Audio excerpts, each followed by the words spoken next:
Hello there. Always thinking, Nicole.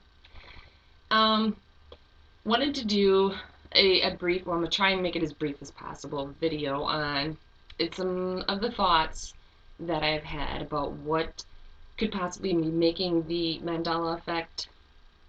One of the things that has really stuck out to me is the D wave. Now, and I've mentioned this in a previous video, even if you don't believe that we had the capability in our timeline, in our universe, to do these things, that is not to say that it hasn't happened in a parallel universe. You know, if you picture the different parallel universes, and maybe in ours we haven't gotten that point, but this one over here did, and this one over here did, and that one over there did.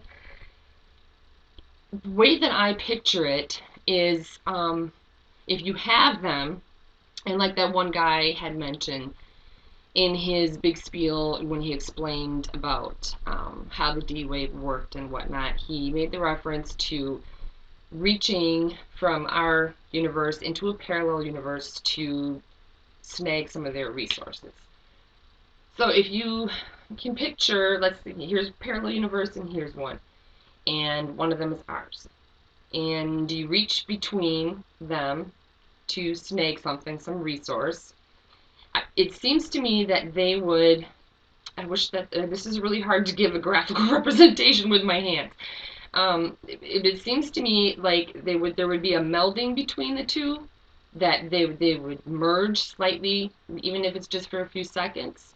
But during that time frame, something from there would come through over there, and something from there would come through over there, or they would mix things up, or whatever. Let's just say in our timeline, we didn't have the rainbow eucalyptus trees, and they went bloop, and then poop, all of a sudden we had it, because they had it over there, and now we also have it over here.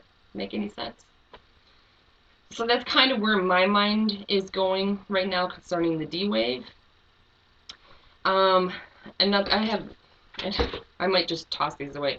I wrote a couple of notes down just in case I have this tendency to ramble and lose my train of thought. So if I glance down or whatever, that's what I'm doing. Another thought that I had was, maybe our world isn't round. And no, I don't mean the flat earth theory. That I don't really get into that. But I mean, technically, when I get to the end of this little thing I'm going to say right now, then I guess it would kind of be flat earth. But maybe there is no world, maybe there is no universe. Maybe we're just living in some sort of a plane.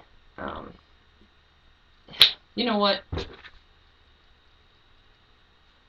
Forget it. I just keep looking over there. There. Maybe we just live in some sort of our own personal existence, our own personal plane. And as we become more enlightened or more attuned, or maybe some people they would call it being more spiritual, we drop through them or we go up through them, and I guess that would be like an ascension. I try not to get into the spiritual stuff too much, and so that's why it feels kind of weird for me to use the word ascension, because that's used a lot with spirituality. But it could be looked at in a scientific way. If we all lived in our own existence but we're sort of meshed together, and it's not on a physical world in a physical universe, not in a matrix, not in a simulation, like Sims or the movie, but everything is completely different than we ever thought. So just throw out the globe and throw out the maps and the star system and everything, because, and I'm not saying this is just me thinking right now. Like I said, I just threw my notes away, so I might ramble. It's not to say this is really what it is. I am not here by all means at all to tell you guys that. Never. This is just my thoughts as they come out. And next week I might totally disagree with myself. It wouldn't be the first time. But I mean, we could very well just, it could be something our mind can't even wrap around. We're all like fine tissues of paper, just all over, and everything that we've ever thought is not true. It's just what we are taught and what we believe, because it's the easiest thing to understand. That maybe if we knew more, too much, we might lose our minds. I mean, really.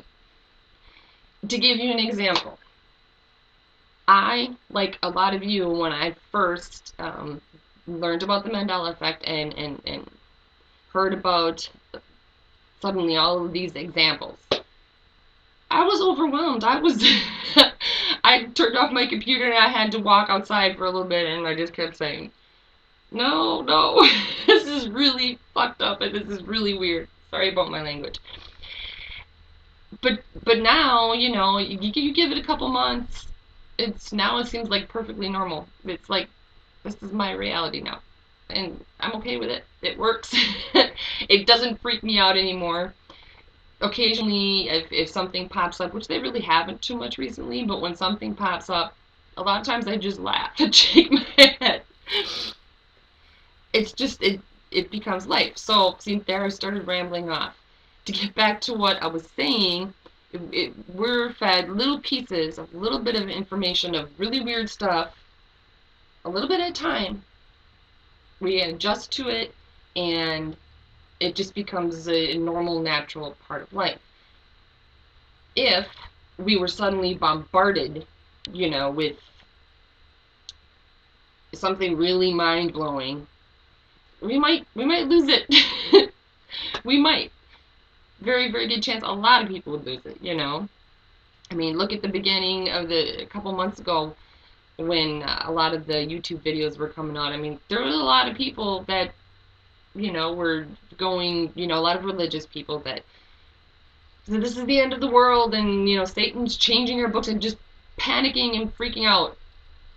And it would be a lot worse than that if all of a sudden we all knew everything all at once. And I totally forgot how I got to this point. So yeah, I guess I know I was talking about the whole comparing like tissue. We were all like in our own little tissue paper world. And another thing that I thought of kind of has to do with that is you've heard stories about children, babies and very young children who seem to be able to see things that we can't see. And then, of course, animals, the same thing. If you've got cats or dogs, and maybe if you live in a house that's said to be haunted, they'll look and they'll see things that we can't see. Because maybe they're on a different frequency, they're more in tune, they're more not corrupted, they're more innocent. The same with mediums, if you believe that. People who can go into a haunted house and see things and then have somebody next to them and they don't see it. Maybe they're on different frequencies. And sorry about that. Now I have a cut in there. When I was talking before, for some bizarre reason, even though I have it disabled, my Skype popped up in front of the screen, and yeah, so now I lost my train of thought. So I think I pretty much said all that I could think of saying right now. It's part of the reason that I really haven't done a video like this, because there's so much. There's so much. And now I gotta sneeze. There's so much to contemplate. There's so many possibilities, and a lot of it is just extremely hard to wrap your mind around. So I guess on that note, I'm just going to end it for now. And I hope that you guys all have a great day, and I will talk to you later. Bye.